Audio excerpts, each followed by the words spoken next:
Brian Thompson here, from the original Terminator. On Fox's series of a decade or so ago, I played one of my favorite characters, Nicholas Remy, werewolf extraordinaire. And I'd like to give a shout out to Brian P. Easton's autobiography of a werewolf hunter, and welcome you to Brian Easton's Whiskey with a Werewolf Hunter.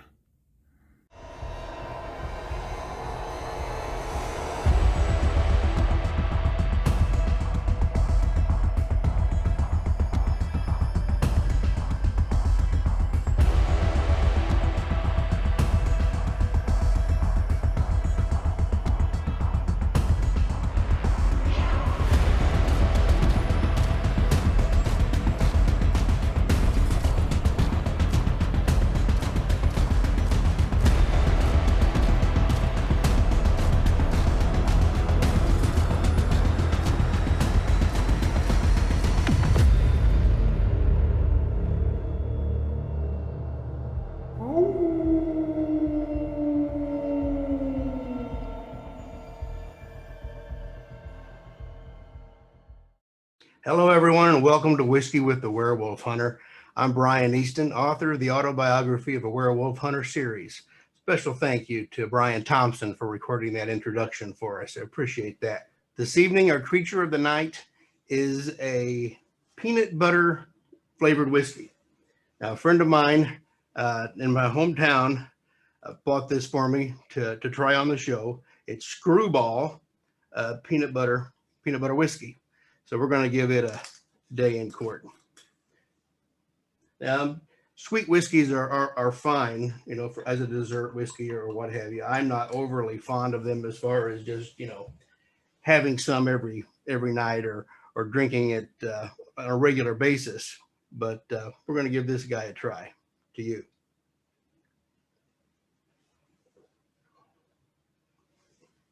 That's very good. In fact, it's not just peanut butter. There's some chocolate notes in there too. So it's almost like a Reese's peanut butter cup melted down. Yeah, that could be dangerous around here because I do have a sweet tooth as well. Well, tonight we are bringing you another interview in our anthology series for Legends of the Werewolf Hunter, which is going to be out next month. And tonight we're interviewing author Rob Pegler. Rob's the author of Coppertown Red, which is a fantastic werewolf book. And we invited him to be a part of the anthology, Legends of the Werewolf Hunter, and read his story. I think it's fantastic. It's a great addition to the book, and I think you're going to like it as well. So here's Miles Boothe, publisher over at MB Press, interviewing Rob Pegler.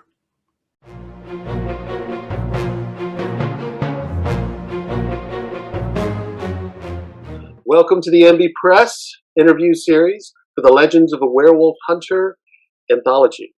I'm Miles Boothe, and today we have Rob Pegler, and he's an author that you might recognize from the MB Press roster. He's the author of Coppertown Red, so another bit of werewolf royalty here. Rob, how are you doing today? I'm good. How are you? I'm fine, thank you. So, as we've talked to several of the other authors, we talked to Tom about his werewolf books, and he has a couple different depictions of that. And we've talked a lot about Brian's books, and of course, everything in the book is based on what Brian has created with the autobiography of a werewolf hunter, followed up by Heart of Scars, The Lineage, and the Winter Fox Journals. And he's working on the sequel to the Winter Fox Journals right now. So all the stories are based on that world. And you have, how long has Coppertown Red been out? It's been a little while. I think it was originally about 2014, so it has been a while. Right, that's about right. 2014, 2015. Right, okay. Yeah. So tell us a little bit about Coppertown Red for the viewers that are not familiar with. So basically, Coppertown Red, it's it's kind of I don't really think of it as a horror story. It has horror elements. It's kind of a mystery, sort of a crime story.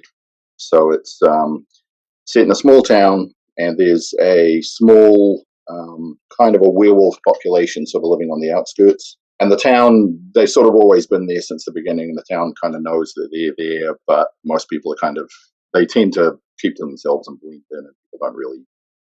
It's sort of like the town's worst kept secret that there are werewolves living nearby. And the local police, they know, they don't officially know that they're there, but there's a few cops in town who just kind of, almost in their spare time, kind of keep an eye on things. And then that all gets blown out of the water. There's a werewolf attack on the local radio station right in the middle of the broadcast. So basically the entire town is listening into the morning radio show, and they hear the DJ and the crew being wiped out by a werewolf. And then some of the locals they're not really werewolf hunters, but they have a connection to that kind of world. And they start trying to figure out why that happened and where that werewolf came from and what it all means. And then it kind of ties into things the werewolves have been doing in town that nobody really knows about. And it kind of goes from there. And it's also about a guy who, the main character is a werewolf hunter who was a resident of the town when he was younger, and then he moved away, and now he's sort of come back to help them figure out what's going on. So it's kind of like the local boy coming back to the small. And it's kind of a murder mystery crime story, but with werewolves. Okay. I'm going to throw thriller in on that description because it's okay. You build the tension up throughout really well, and you have an incredible sense of pacing. So it starts off, and you've got the werewolf attack on the radio station, but then as they go through solving all the pieces of the puzzle and putting things together, you also have another element to it where there's more and more people that are getting hold of the namesake of the book, and there's more werewolves coming all the time, and then there's a big plot behind why that attack took place, a new werewolf in town, and a big plan that these folks have. So it's like I said, it's paced really well, and I'm going to have to throw thriller in there. It's good. So, and then you ended on a very cool note, I have to say. Yeah, it sort of snowballs. It starts off quite small, and then it just sort of builds, and you find out what's going on, and then it gets a lot more action oriented towards the end. Definitely, yeah. So there's action throughout, definitely. These wolves are kind of unique in a lot of ways, and I'll go ahead and tell the readers, because I think it's just an interesting point. The Coppertown Red is named after a drug that's produced by the werewolves. And it's diluted. Basically, it's kind of a drug that's made out of diluted werewolf blood. And there's some werewolves who, because they have to live in the human world, and the werewolves, some of them, they live completely apart from humans, and they stay out in the woods. And then some of them live a bit closer to the human world, and they kind of have to survive in our world. So one way that they do that is some of them basically siphon off their blood and use it to make this drug, which acts as a stimulant for humans. And the original name for the drug is Red Rose, which came out of a Meatloaf song on a hot summer night. Which song? Red Rose. On a hot summer night, would you offer your throat to the wolf with the red roses? And I kind of got that and became Red Rose. Gotcha. And then Coppertown Red is just like the local variant, which becomes a point in the story that there's a difference with this particular variant of the drug. Yeah. And it causes a lot of problems. So, yeah. A lot of problems. Quite a few. Several deaths involved. Yeah. Exactly. So, what was the inspiration behind bringing the drug use into it? And you've got, your classic werewolves out in the wilderness idea, but then, like you said, you bring in kind of this suburban element to it, and it's done in a way that I can't think of anyone else that does quite that version. Yeah. What was the inspiration there? I guess I kind of try to think of like your supernatural elements, like ghost vampires, werewolves, and that, and sort of how they fit into an ordinary world. Yeah, I just started thinking about if there was if there were werewolves around and they were living in packs and whatever, how would that look? How would they fit in? So I have the different types of werewolves. So I have like the ones that are born werewolves. They're almost like a separate species. Mm-hmm. And then there are humans who've been bitten by werewolves, and they're like kind of a lesser, kind of a half breed between the two.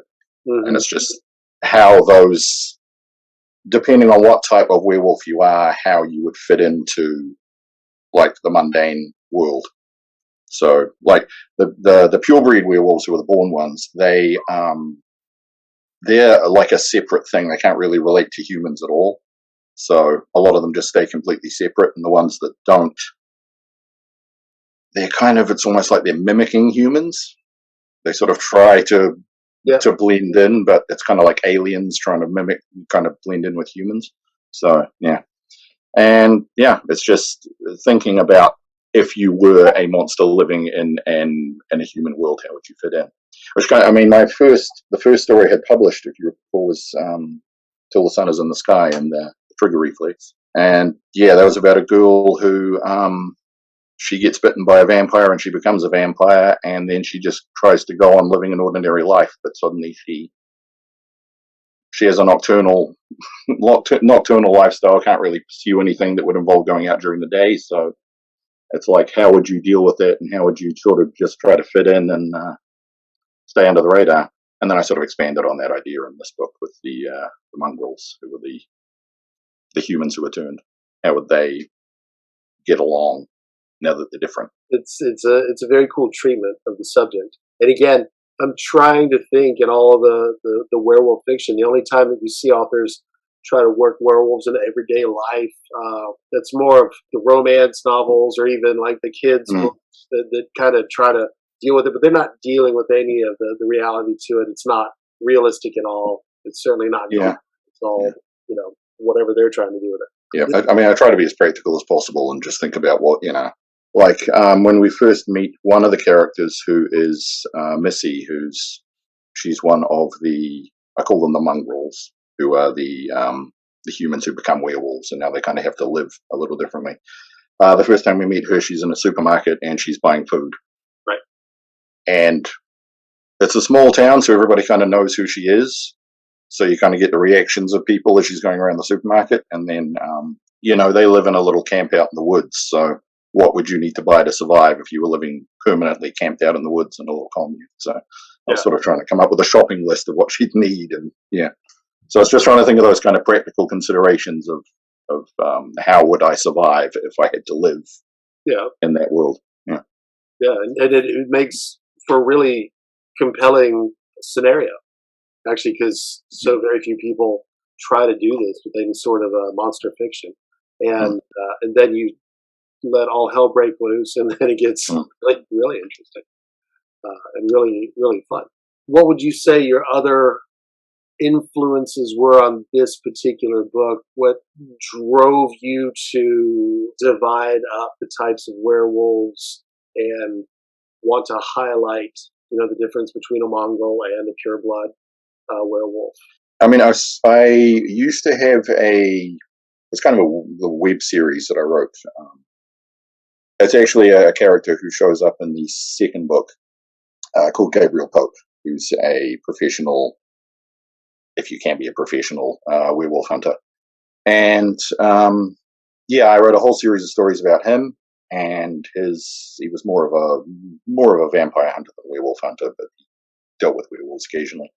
So a lot of it just kind of came out of there. It was just sort of, it's set in that same world. It's just trying to explore kind of what the rules are with werewolves, but sort of, I try to think of it like, if werewolves existed, there probably wouldn't just be one type of werewolf that all behave the same way. Yeah. And there wouldn't just be one type of vampire or one type of zombie, because, it would be almost like there'd be like an ecosystem of different types and different environments, and they have different rules. Yep. And how they all relate to each other. Yeah, the whole idea of the werewolf, the drug of Red Rose, just kind of came out of one of the stories I wrote there. I just thought it was it just kind of became the hook for one of those stories. Yeah, and then I just expanded on that. All right. So we've read Coppertown Red, and you have a sequel to that. Mm-hmm. And is that something that you feel like is getting ready? You want to release soon? Are you still working on it, or? At the moment, I'm looking at re-releasing Coppertown Red as like a new version of it, and then the sequel is The Species Problem, and that mostly deals with. It carries on because it kind of goes out beyond the town and into the wider world, because the antagonist who causes all the issues in Coppertown, he goes out, he kind of leaves town and goes off to continue his business elsewhere. So some of the characters follow him, but then some of it stays in the town, and it's sort of, okay, we've had this big werewolf attack, a whole lot of people have been bitten, we've got a lot of people who are now infected with this, I guess, disease, and we don't really know what it is or how to deal with it or how to deal with these people, because when the full moon comes around, we've got a whole lot of people in town who are going to be a problem. And it's how they cope with that as a town. They keep everybody safe, and and how they deal with it in terms of kind of keeping it all under wraps, because it's still kind of a crazy story that, hey, our town's full of werewolves. They kind of want to, they don't really want to advertise that. It's not all over the globe. It's not accepted. It's not, a known. Yeah. Exactly. Yeah, that's sort of one of the ideas that I'm sort of following through there, is how well known is it that these things exist, right? And does the government know? And what are they doing about it? Are they keeping it under wraps? There's some speculation that there might be people behind the scenes who are kind of pulling strings to keep it under wraps. Kind of the people are like, well, we thought this would be a bigger thing that this has happened, but we're, the reporters aren't showing up. So who's pulling strings on our behalf to keep this a secret? So it's one of the things that comes out of it. Yeah. We are at the moment looking at doing a re-release of Coppertown Red, and then do The Species Problem shortly after that. And then there'll be a third one, because it's a trilogy. How far are you along with the third book? Yeah. How far along are you with that? Just about. I don't think we've got a release date sorted out, but it's just about ready to go. We're getting there. Yeah. Cool, very good. Looking forward to that one. Definitely. So, tell me about your influences in general. What scared the hell out of you as a little kid? Warped your mind? Made you want to? Oh, so many things. I was not a horror fan as a kid. I was. I couldn't watch horror movies. I was just one of those kids who just didn't want to deal with that. I mean, yeah, I wasn't the horror fan. I was scared to watch horror movies. My sister loved them, and she would stay up late at night and watch, The Exorcist and The Howling, and all of that, and I couldn't do it. So I actually have memory, because at one point we were on our summer vacation, and so we were at a little kind of cottage, beach sort of cottage, where my bedroom was right next to the living room. So my sister's in there at about 11 o'clock at night watching The Howling with the volume turned up, and I was in the bedroom just head under the covers kind of thing. To sleep. Yeah. Being able to. Yeah. So I actually have already had a lot of the dialogue from that movie in my head before I'd ever seen it, just from hearing it through the door. Yeah. But then that kind of flipped later on in the sort of teenage years, and now I'm the horror fan, and my sister can't stand horror movies. So okay. I'm not quite sure what happened there, but yeah. What happened? When did you start liking horror movies? I'm not sure. I think I started watching more and more of them as a teenager, and I think probably as I got older, I just sort of understood them better, and I started thinking more about just how cool werewolves are. Really, they are a very cool monster. I think probably early influences. I mean, American Werewolf in London. And that sort of goes back to the thing about werewolves fitting into the real world, because I kind of like how that movie had quite a realistic take on werewolves, or it approached it in a really, it was a comedy and it was a horror movie, but it approached it in quite a realistic way. Like when they're out on the moors and Jack and David are walking across the moor, and they hear this thing out in the dark, and they realize they're being stalked by some kind of creature. they sort of, the way they deal with it, I think it seems really true to life. They're like, well, what the hell is that? Which way do we go? And then okay, we'll go this way. And they're just kind of walking away, and they're cracking jokes. They're singing, they're doing all of these things to sort of try to keep themselves calm. They're not sure whether to take it seriously or not. They keep hearing it, but it's like, oh, what is that? And then they're walking in the other direction, and they're cracking jokes about Heathcliff and the Hound of the Baskervilles and stuff. So it seemed like quite a sort of a believable way of that's probably how you behave in that situation. I mean, you get to the big transformation scene. The thing I love about that, everybody talks about the special effects, and of course they're awesome.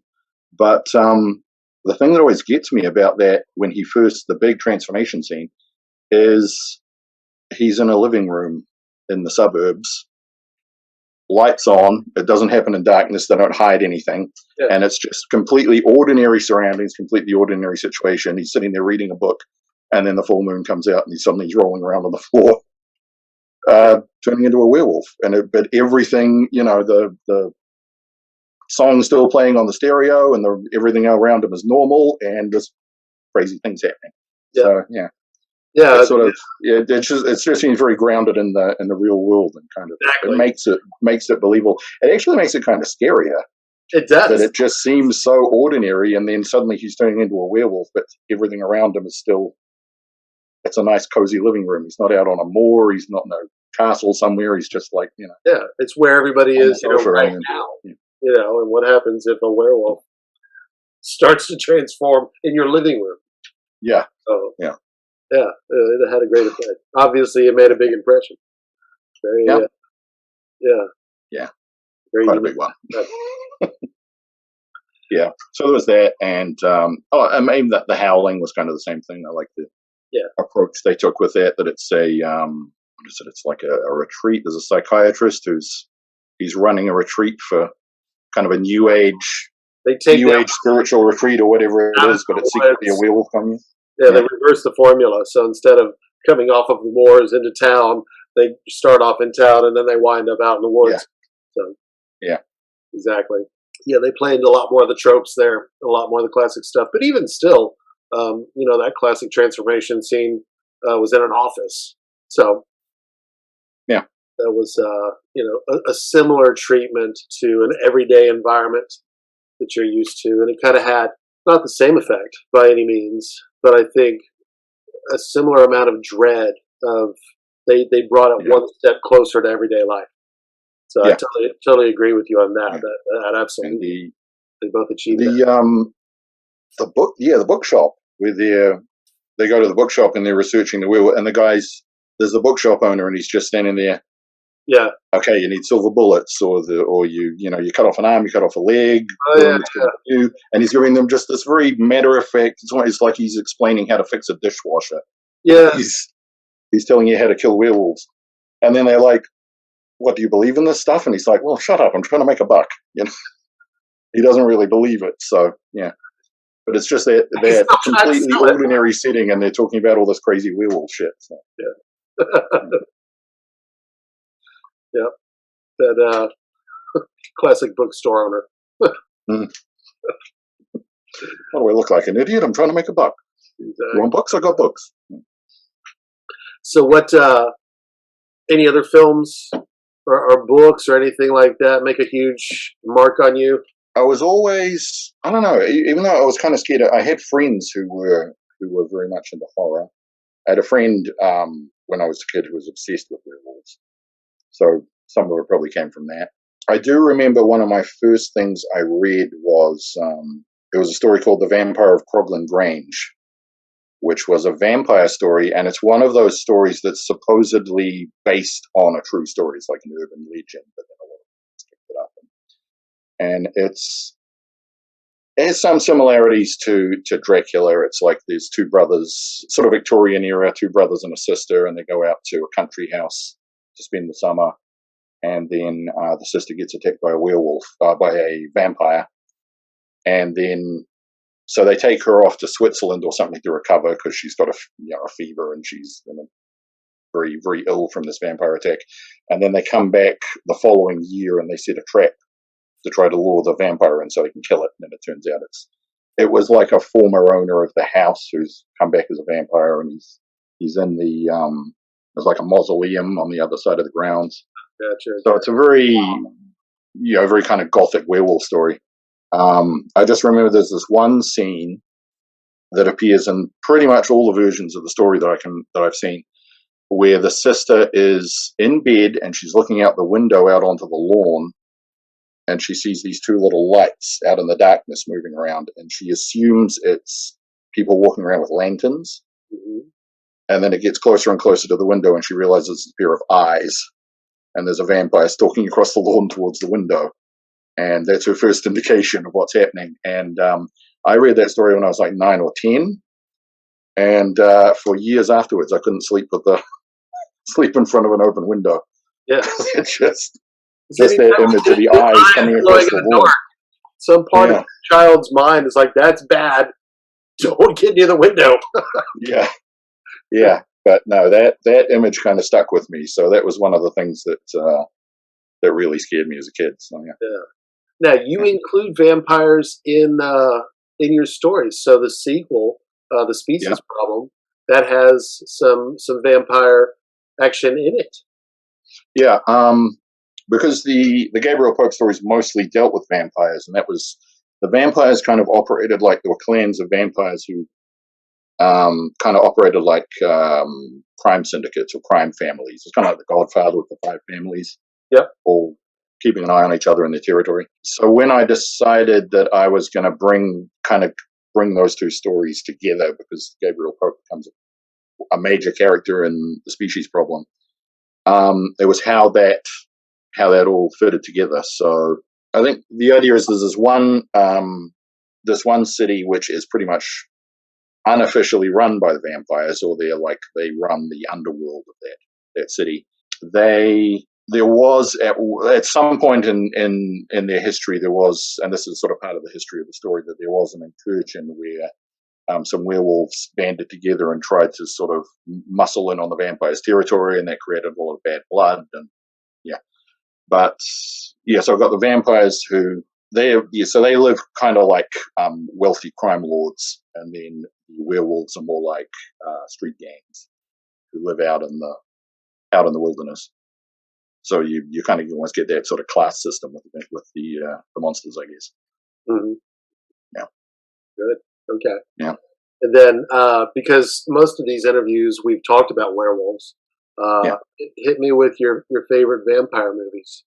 Near Dark is a big one. Yeah, I used to say that was my favorite vampire movie. I guess I could still say that. It might be challenged by some others now. Yeah, but I mean that's the same sort of thing, because it just took the idea of vampires and just turned it into a group of vampires traveling around in a mobile home, just going from town to town.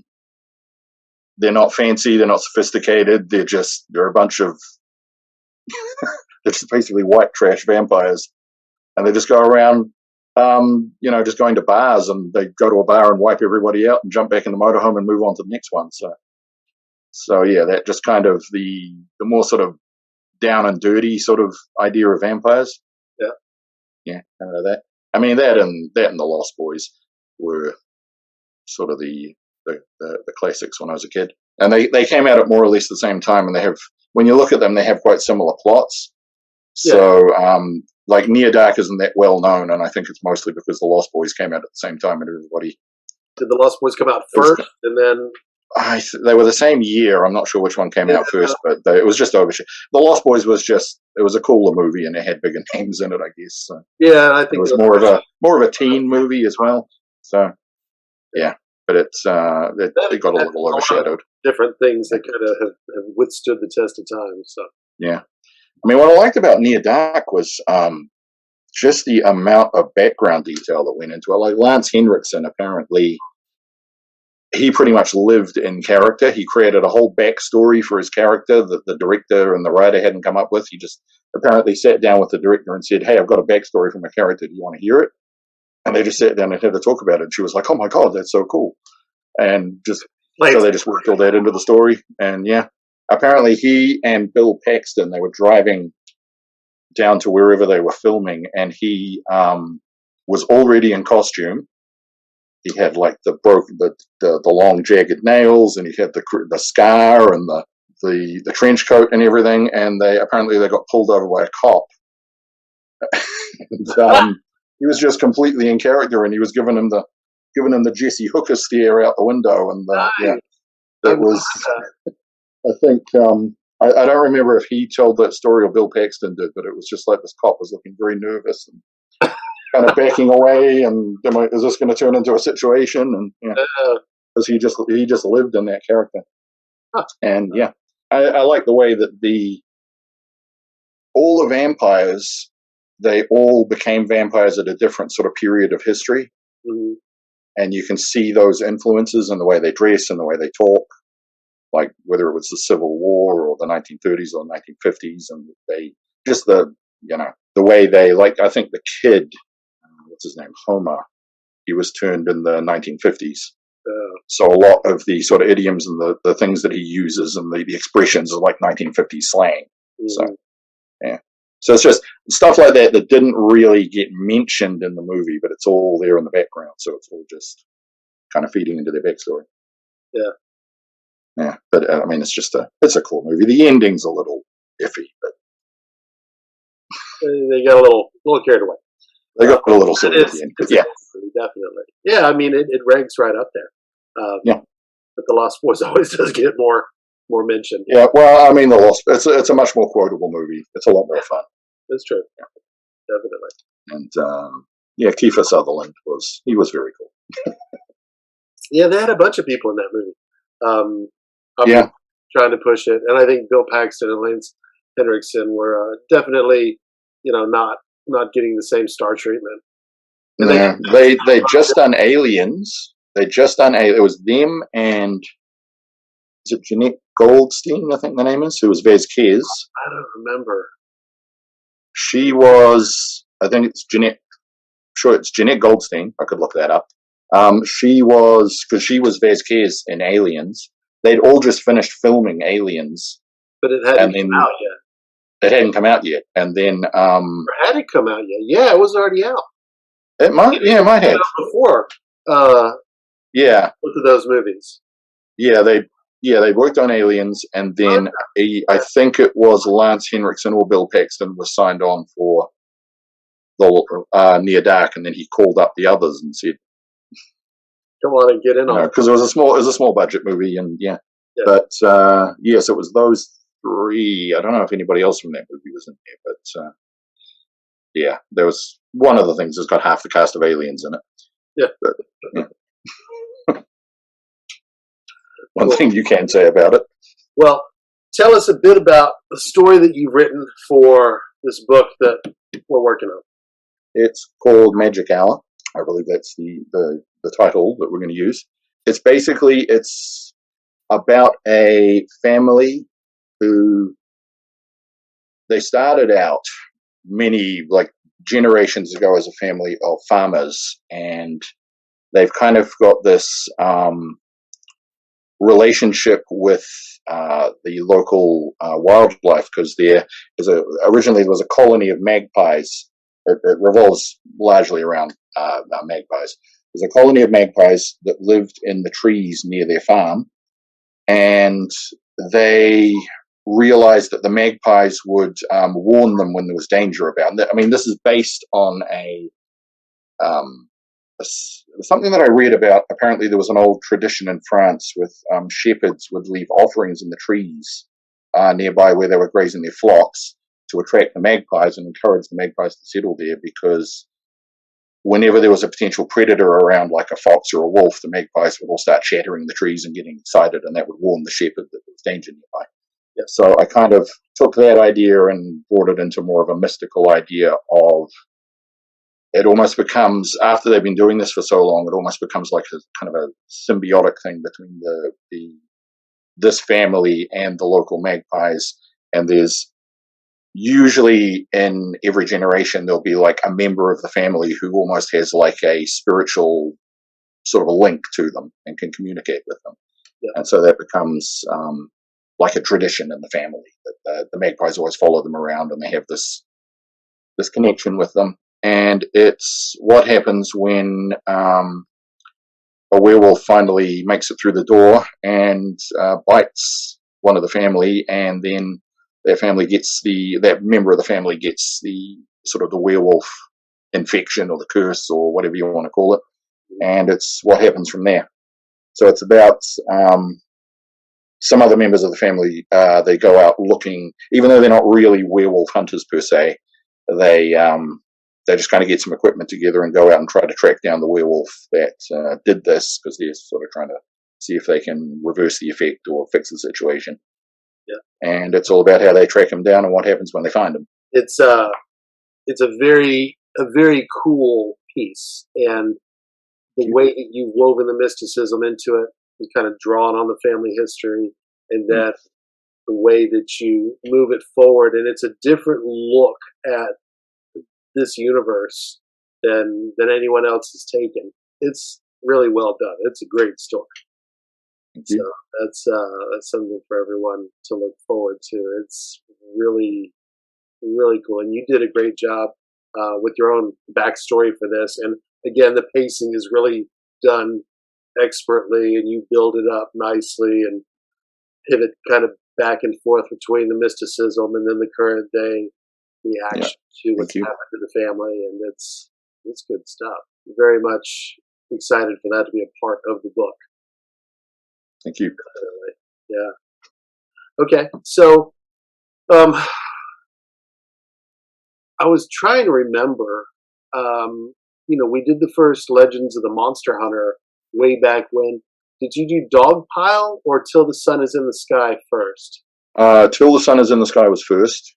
Okay. I think that was in the second Trigger Reflex book. Uh-huh. And then Dogpile was probably in the third one. Okay. Yeah. And then Dogpile was sort of that was sort of the origin of Coppertown Red, because then it was expanding the main character in Coppertown Red is one of the characters from Dogpile. Right. And the antagonist is also the same. So it was just taking that little story and expanding it out and seeing what happens next. Yeah, just kind of the whole world. Yeah, I left that story with a little bit of an open ending. Just kind of went into what would happen next and expand that into a novel. Yeah. Yeah. I mean, Dogpile was kind of, think of Dog Soldiers meet Smoking Aces. Yeah. So I had the idea of good way of putting it. People stuck in a farmhouse being attacked by werewolves, and then Smoking Aces was a whole lot of competing hitmen all going after the same target. Yeah. And so I just kind of combined those ideas, and there was a whole lot of people trying to track down the same werewolf, and they all run into each other in the same house. Yeah. But it's werewolf hunters on one side and his old pack on the other side who are trying to get rid of him. Yeah, it's a good story. Exiled. So yeah, and it's just what happens when those two crash into each other. Okay. You got anything else that you wanted to talk about, or anything else you're working on? Any other side projects? Not presently. At the moment, it's just focusing on Coppertown Red and the species problem, and the next one after that. Yeah, so the first two are written and pretty much edited and ready to go, and then just working on the third one. So, which will be how it all comes together at the end. Third part of a trilogy is always the. I've never written a trilogy before, but I'm realizing that writing the third one is, how do we wrap all this up? Because sticking is always an interesting. Yes, yeah. Because the first one was in one town, and then the second one, it goes off into different locations and all different storylines, and then that's how you bring all that back together. Right. And you go make the ending not suck, which is always seems to be the challenge with some trilogies I've seen. Always the challenge for the third book. Do you have a name for it that you're working with or kicking around, or anything you want to tease with? The third book we talking about? Yep. The title for that one is This Fragile Skin. Okay. I like that. And it's basically it's the idea of like I said, we're never quite sure how much the world knows about werewolves. sort of there's the world with all the supernatural world with werewolves and vampires and everything, and then there's the ordinary human world, and it's the idea of the barrier between them and how much goes back and forth across that border. So it's the idea of the fragile skin that could be broken at any moment. Yeah. So that was where that title came from. That's a great title. I like that. Very cool. I'm definitely looking forward to that. Let me know when you have that one ready. Yep. For sure. Okay. Well, thank you for joining. No problem. Joining me today, and it's night for me right now, but it's morning for you because you're in New Zealand. Yeah, getting on to 11 o'clock now. So it's always fun trying to find a time when everyone's schedule meets up. Yeah. So thank you for that. And we are coming up. It's about mid-September now, and we're looking for an October 31st release date for this book. So something we'll be releasing pretty soon, and getting more and more excited as the book is coming together. All right, man. Well, thank you very much for joining us. Okay. Thanks for having me. Okay. And fun talking to you. Talk to you soon. Yeah. All right. Okay. Thank you.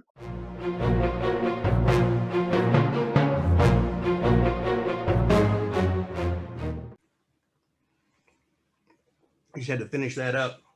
That's good. That's good stuff. Thanks, Mike. Well, that's going to do it for us this evening. Thanks for joining us here at the Werewolf Bar. And next month will be a Halloween edition. And also we'll be announcing the date for Legends of the Werewolf Hunter Anthology. So thanks for being with me here for a while this evening. Until next time, happy hunting and mind the moon.